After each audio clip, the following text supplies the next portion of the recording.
हाथरस कांड में सियासी हांडी चढ़ी हुई है। पीड़ित परिवार इंसाफ की गुहार लगा रहा है। पूरा देश जानना चाहता है कि हाथरस की बेटी के साथ क्या हुआ था। हाथरस की जांच एसआईटी द्वारा की जा रही है। रोज नए नए वीडियो और खुलासे हो रहे हैं। परिवार के बदलते बयान और पुलिस की थ्योरी रोज आ रही है। इस बीच सीबीआई जांच करेगी या नहीं, इसको लेकर संशय बना हुआ है। यूपी सरकार की ओर से भेजे गए जांच के प्रस्ताव को 5 दिन हो गए। अब तक सीबीआई की तरफ से जांच को लेकर कोई उत्तर नहीं मिला है। इस मामले में सीबीआई की स्थिरता से अब कई सवाल खड़े कर दिए हैं। प्रस्ताव भेजे जाने के बावजूद ना तो सीबीआई ने अब तक इस मामले की एफआईआर दर्ज की और ना ही सीबीआई के अधिकारियों ने अब तक स्थानीय पुलिस से घटना से संबंधित दस्तावेज तलब किए। सरकार सीबीआई के रुख का इंतजार कर रही है। 12 अक्टूबर को सुप्रीम कोर्ट में हाथरस कांड को लेकर दाखिल याचिकाओं पर सुनवाई होनी है। हाथरस कांड में शासन ने पहले 3 सदस्यीय एसआईटी का गठन किया था। एसआईटी की प्राथमिक रिपोर्ट के आधार पर हाथरस के तत्कालीन एसपी सहित 5 पुलिस वालों को निलंबित कर दिया गया था। शनिवार को सीएम ने अपर मुख्य सचिव और डीजीपी को मौके पर भेजा। पीड़ित परिवार ने दोनों अफसरों से मामले की जांच सीबीआई से कराने का अनुरोध किया है, जिस पर सीएम ने उसी दिन घटना की जांच सीबीआई से कराए जाने की संस्तुति दी।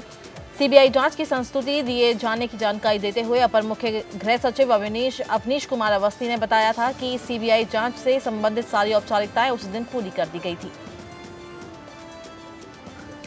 आगरा के पिनाहट थाना क्षेत्र के विप्रवाली गांव में भैंस चराने गई एक किशोर पर घात लगाए जंगली जानवर ने हमला कर दिया। किशोर जंगली जानवर से जान बचाने के लिए बहुत दूर तक भागता रहा, जिसकी चीखें सुनने के बाद खेतों में काम कर रहे लोग किशोर की तरफ भागे। तभी जंगली जानवर किशोर को छोड़कर भाग गया। इस हमले में किशोर गंभीर रूप से घायल हो गया। आनन फानन में घायल किशोर को अस्पताल में भर्ती कराया, जहां उसका इलाज चल रहा है। आगरा कांग्रेस के जिला अध्यक्ष ने उत्तर प्रदेश सरकार और हाथरस पुलिस की कार्यप्रणाली पर गंभीर आरोप लगाए हैं। उन्होंने कहा कि हाथरस में गुड़िया के साथ गैंगरेप और उसकी हत्या कर दी गई। सरकार कितने दिनों बाद मुकदमा कायम किया। जिला अध्यक्ष ने हाथरस जिला प्रशासन और जिलाधिकारी पर भी गंभीर आरोप लगाए हैं।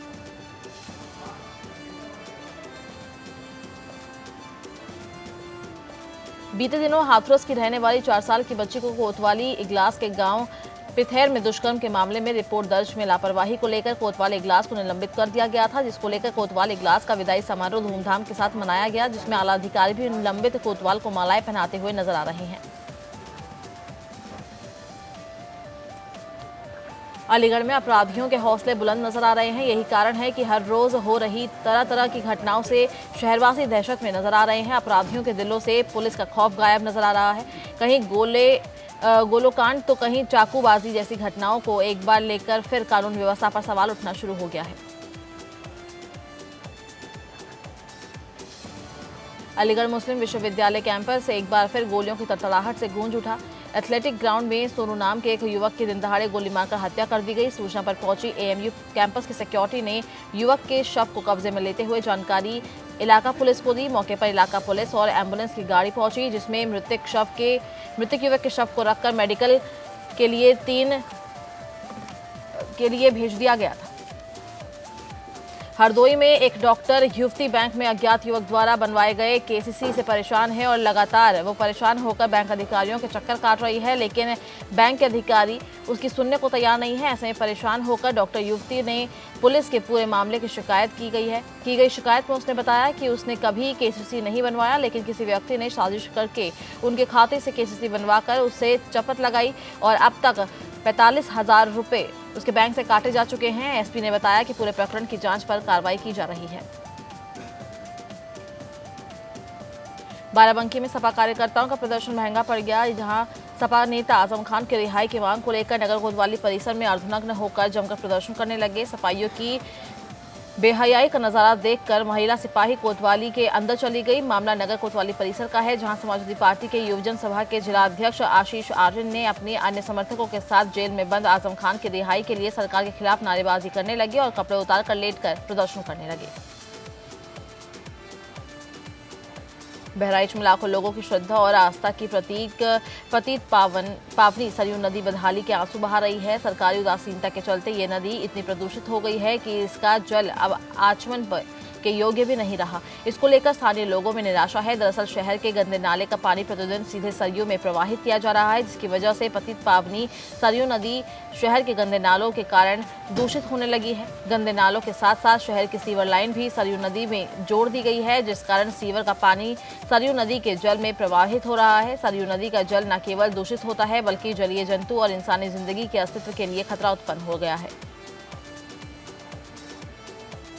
बहराइच में सरकारी उदासीनता के चलते ग्रामीण चिकित्साई सेवाएं बदहाल है। ग्रामीण अंचलों में संचालित स्वास्थ्य केंद्रों पर कहीं डॉक्टर नहीं तो कहीं पैरामेडिकल स्टाफ नहीं है, वहीं दवाओं का टोटा है तो कहीं अस्पतालों में ताले लगे हुए हैं। बदहाल ग्रामीण चिकित्सा सेवा की एक ऐसी तस्वीर देखने को मिली है। बहराइच के थाना खैरीघाट क्षेत्र के पिपरिया गांव में एक 17 साल की नाबालिग लड़की का संदिग्ध परिस्थितियों में फांसी लगाने का मामला सामने आया है, जहां अपने घर में एक 17 वर्ष की नाबालिग लड़की ने फांसी लगा ली, जिसके बाद उसके भाई द्वारा उसे बहराइच मेडिकल कॉलेज में भर्ती कराया गया, जहां उसका इलाज चल रहा है। बुलंदशहर में नेशनल हाईवे 91 पर 2 घोड़ा गाड़ियों के बीच रेस का मामला सामने आया है। इस घटना का वीडियो वायरल होने के बाद सिकंदराबाद कोतवाली पुलिस ने गुरुवार को अज्ञात आरोपियों के खिलाफ महामारी एक्ट धारा 144 के उल्लंघन और हाईवे पर रेस लगाने का मामला दर्ज कर लिया है। साथ ही पुलिस आरोपियों की तलाश में जुट गई है। बांदा जनपद में अपराध का ग्राफ थमने का नाम नहीं ले रहा। अपराधी बेलगाम हो चुके हैं और पुलिस मात्र तमाशाबीन बनी रहती है। वही जनपद के पुलिस अधिकारी अपने आवासों से बाहर निकलना उचित नहीं समझते तो उनका विभाग भी लचर रवैया अपनाने में कोई कोस कसर नहीं छोड़ता। बांदा जिले में एक सनसनीखेज मामला सामने आया है, जहां बवेरू कस्बे में रहने वाले एक शख्स ने अवैध संबंधों के शक में अपनी पत्नी की फरसे से सिर और धड़ से अलग कर दिया। इस दौरान आरोपी ने कथित प्रेमी पर फरसे से हमला किया, जिसमें वो घायल हुआ है। उसे अस्पताल में भर्ती करवाया है। वहीं वारदात को अंजाम देने के बाद आरोपी पति बाल पकड़ते हुए कटा सिर हाथों में लिए थाने पहुंच गया, जहां उसे देखकर अफरा तफरी का माहौल हो गया। पुलिस ने आरोपी को गिरफ्तार कर लिया है। सूचना मिलते ही बवेरू के पूर्व विधायक विशंभर यादव भी घटनास्थल पर पहुंचे। हाथरस कांड के बाद से यूपी पुलिस अलर्ट नजर आ रही है। एटा में एसएसपी सुनील कुमार सिंह ने दुष्कर्म के आरोपियों की गिरफ्तारी के लिए विशेष अभियान चलाया और इस दौरान पुलिस ने काफी समय से दुष्कर्म के मामले में फरार चल रहे 2 आरोपियों रिंकू और विकास को तमंचे और कारतूस के साथ गिरफ्तार कर जेल भेज दिया है। फिरोजाबाद में बीती देर शाम मामूली विवाद में समुदाय विशेष के लोगों ने गिफ्ट शोरूम संचालक की जमकर मारपीट कर दी। हमलावरों ने चाकू से जानलेवा हमला भी किया। शोरूम संचालक सहित 2 लोग लहूलुहान हो गए। वहीं कोतवाली दक्षिण के प्रभारी श्याम सिंह का अमानवीय चेहरा इस घटनाक्रम में सामने आया, जहां उन्होंने पीड़ित परिवार से ही अभद्र व्यवहार किया, जिससे लोगों में आक्रोश पनप गया। थाना प्रभारी के खिलाफ सामाजिक लोगों और भीड़ ने जमकर नारेबाजी की। फर्रुखाबाद के मोहम्मदाबाद कोतवाली क्षेत्र के आलू व्यापारी ने कर्ज की वजह से सिर में तमंचे से गोली मार दी और आत्महत्या कर ली। घटना की सूचना पर पहुंची पुलिस ने शव को कब्जे में लेकर जांच पड़ताल शुरू कर दी है। गाजियाबाद के सिहानी गेट थाना क्षेत्र के लोहिया नगर इलाके में अफरा तफरी मच गई, जब मॉर्निंग वॉक पर निकले तकरीबन 60 वर्षीय व्यक्ति की स्कूटी सवार 2 बदमाशों ने गोलियां बरसाकर हत्या कर दी और मौके से फरार हो गए। पूरा मामला थाना सिहानी गेट क्षेत्र के लोहिया नगर इलाके का है, जहां 60 वर्षीय नरेश यागी अपने परिवार के साथ रहते हैं।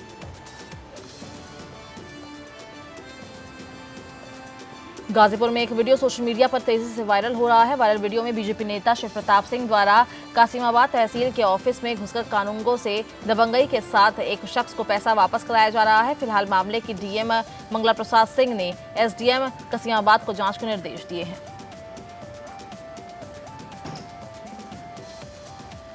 हाथरस की कोतवाली सिकंदराऊ की कचौरा चौकी के दरोगा रामवीर शर्मा का रिश्वत लेते वीडियो वायरल हुआ। वहीं हेड कांस्टेबल रिपोर्ट लगाने के नाम पर पैसों के लेन देन की बात करते हुए कैमरे में कैद हुए। पुलिस रिपोर्ट लगाने के नाम पर 1000 रुपए की रिश्वत ली गई। हमीरपुर में वन विभाग की जमीन पर अवैध खनन की शिकायत के बाद एनजीटी ने जांच शुरू कर दी और इस दौरान एनजीटी ने वन विभाग और खनिज विभाग को नोटिस जारी कर जवाब मांगा, जिसके लिए 24 नवंबर को विभाग के अधिकारियों को अपनी रिपोर्ट भेजनी है। हमीरपुर में हुए अवैध खनन की जांच को लेकर अधिवक्ता विजय द्विवेदी ने हाईकोर्ट में जनहित याचिका दायर की थी, जिसके बाद जिले में खनन पर सख्ती हुई है। हरदोई जिले के पिहानी कस्बे में रहने वाले अम्मार जैदी ने एमबीए की डिग्री हासिल करने के बाद आईसीआईसीआई बैंक में ब्रांच मैनेजर की नौकरी की। हालांकि उन्हें नौकरी से संतुष्टि नहीं मिली, जिसके बाद उन्होंने किसानी कर नया मुकाम हासिल किया। हापुड़ के थाना बहादुरगढ़ पुलिस को बड़ी सफलता हाथ लगी है। पुलिस ने चेकिंग के दौरान आगामी चुनावों में इस्तेमाल के लिए यूपी ली जा रही भारी मात्रा में अवैध शराब को बरामद किया है, जिसकी कीमत मार्केट में करीब 6 लाख रुपए बताई जा रही है। वहीं पुलिस ने अवैध शराब के साथ 2 तस्करों को गिरफ्तार किया है। बताया जाता है कि शातिर तस्कर हरियाणा से शराब लाकर यूपी में सप्लाई किया करते थे, जिनकी पुलिस काफी लंबे समय से तलाश कर रही थी। और मुखबिर की सूचना के आधार पर पुलिस ने एक ट्रक से करीब 200 शराब की पेटियों को बरामद कर लिया है, जिसकी कीमत 6 लाख रुपए बताई जा रही है। झांसी से मऊरानीपुर जा रही यात्री बस पलटने से हड़कंप मच गया। आसपास मौजूद लोगों की मदद से पुलिस ने बस में फंसे यात्रियों को बाहर निकाला। दुर्घटना में यात्रियों को महज हल्की चोटें आई है, जिससे प्रशासन ने राहत की सांस ली। कानपुर में गंगा जमुनी तहजीब समेटे हुए कानपुर महानगर वैसे तो पर्यटक दृष्टिकोण से काफी महत्वपूर्ण है, क्योंकि इसी कानपुर से करीब 20 किलोमीटर दूर ऐतिहासिक नगरी बिठूर है, जहां पर सीताराम से जुड़े तमाम रोचक प्रसंग सुनने को मिलते हैं। लेकिन अब पर्यटन मंत्रालय भारत सरकार ने इसमें 4 चांद लगाने का काम किया है। मोती झील में बने तुलसी उपवन में लेजर लाइट और साउंड के जरिए दर्शकों को त्रेता युग के दर्शन कराए जाएंगे।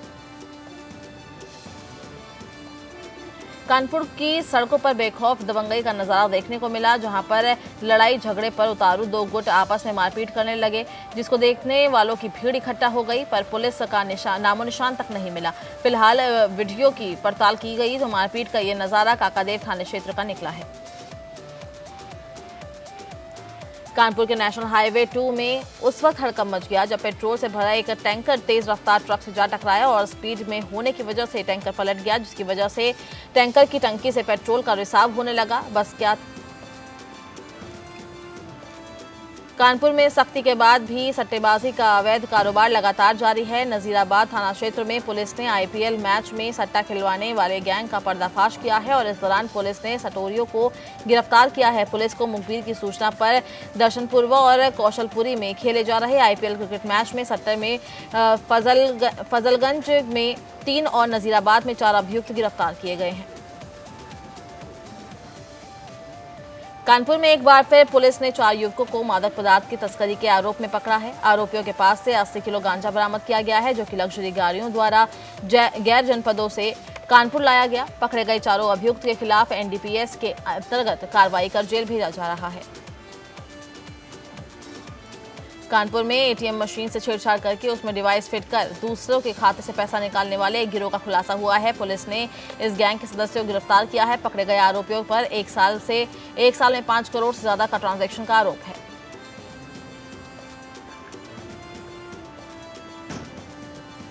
कासगंज के थाना सोरो में मानपुर नगरिया में एक युवक का शव खेत में पेड़ पर संदिग्ध अवस्था में लटकता मिला। परिजनों के मुताबिक युवक शाम को खेत पर मक्के की रखवाली करने गया था। जब सुबह मजदूर मक्का काटने गया तो युवक का शव पेड़ पर लटकता मिला। सूचना पर पहुंचे परिजनों का रो रो कर बुरा हाल था। घटना की जानकारी पुलिस को दी गई तो मौके पर पहुंची पुलिस ने शव को कब्जे में लेकर पोस्टमार्टम के लिए भेज दिया। कुशीनगर की पठेरवा थाने की पुलिस ने गांजा तस्करी का बड़ा खुलासा किया है। पुलिस ने ट्रक से 2 क्विंटल गांजा बरामद किया है। तस्कर ट्रक में प्लाईवुड के नीचे गांजा छिपा कर ले जाने का प्रयास कर रहे थे, लेकिन मुखबिर की सूचना पर सक्रिय हुई पुलिस ने ट्रक चालक को गिरफ्तार कर लिया है। बरामद गांजे की इंटरनेशनल मार्केट में कीमत 24 लाख रुपए बताई जा रही है। पुलिस ने ट्रक चालक को गिरफ्तार करके ट्रक को कब्जे में लिया है। कन्नौज में जान से मारने की धमकी देकर नाबालिग किशोरी से युवक ने दुष्कर्म किया। पीड़िता ने आरोप लगाया घर पर अकेली सो रही थी किशोरी, वहीं मुंह दबाकर जबरन युवक ने उसके साथ दुष्कर्म किया। शोर मचाने पर गला दबाने की उसको धमकी भी दी गई। पुलिस ने मामला दर्ज कर लिया है। आरोपी युवक को पुलिस ने पकड़ लिया है। सोरेक थाना क्षेत्र का यह पूरा मामला है। कन्नौज जिले में एक किसान को अपनी भांजी के साथ हुई छेड़छाड़ का विरोध करना महंगा पड़ गया। दबंगों ने किसान की गोली मारकर हत्या कर दी। बताया जा रहा है कि कुछ दिन पहले युवा किसान की भांजी के साथ आरोपियों ने छेड़छाड़ की थी, जिसका विरोध करने पर दोनों पक्षों के बीच मारपीट हुई थी। मारपीट का बदला लेने के लिए आरोपी ने घात लगाकर युवा किसान की देर रात गोली मारकर हत्या कर दी। पीलीभीत इलाके में दियोरिया कोतवाली इलाके की 5 साल की मासूम बच्ची के साथ दरिंदगी का मामला सामने आया है। दरअसल मासूम बच्ची शौच के लिए गन्ने के खेत में गई थी, जिसके बाद दरिंदों ने अकेला देख मासूम को दबोच लिया और मासूम के साथ दरिंदगी की वारदात को अंजाम दिया। उधर दरिंदगी के बाद बच्ची की हालत गंभीर देखते हुए महिला जिला अस्पताल में रेफर कर दिया गया है। वहीं पुलिस ने आरोपी दरिंदों को गिरफ्तार कर लिया है। सोनभद्र में लगभग 6 महीने बाद सोनभद्र जिले से होकर जाने वाली शक्तिपुंज एक्सप्रेस, जो कि जबलपुर से चलकर उत्तर प्रदेश झारखंड होते हुए हावड़ा को जाती है, आज पटरी पर वापस लौटी। ट्रेन के आने से लोगों में उत्साह नजर आया। ये ट्रेन जबलपुर से चलकर सिंगरौली, चौपन, रेणुकूट होते हुए हावड़ा को जाती है। 25 मार्च को लॉकडाउन शुरू होने के बाद से ही बंद पड़ी थी। स्टेशन मास्टर कमलेश से बातचीत में उन्होंने बताया कि इस रूट में मुख्य रूप से 2 ट्रेनों के चलने की उम्मीद है, जिसमें सिंगरौली पलामू लिंक एक्सप्रेस, जो कि सिंगरौली से पटना चलकर जाती है। सोनभद्र जिले के म्योरपुर विकासखंड के पिंडारी गांव में बिछी नदी पर बने पुल को बह जाने के बाद आदिवासियों ने लकड़ी और बांस बल्ली को काटकर नदी में पुल बनाया, जिस पर लोग जान जोखिम में डालकर लकड़ी के पुल से आने जाने को मजबूर हैं।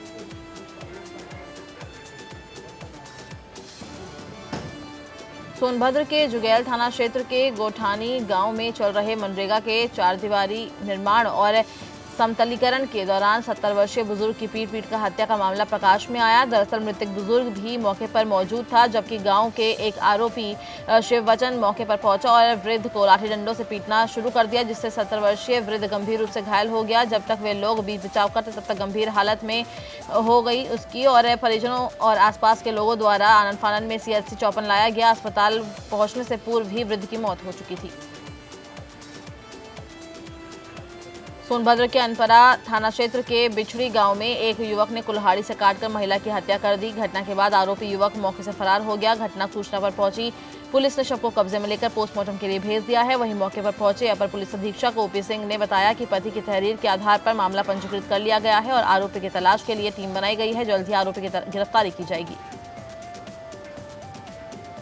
शिकोहाबाद थाना क्षेत्र के प्रतापपुर रोड पर स्थित एक गांव में 9 वर्षीय बालिका को दुकान से घर जाते समय रिश्ते में भतीजे ने दुष्कर्म कर दिया और फरार हो गया। परिजन बालिका को लेकर जिला संयुक्त चिकित्सालय लेकर आए, जहां डॉक्टरों ने प्राथमिक उपचार के बाद फिरोजाबाद रेफर कर दिया है।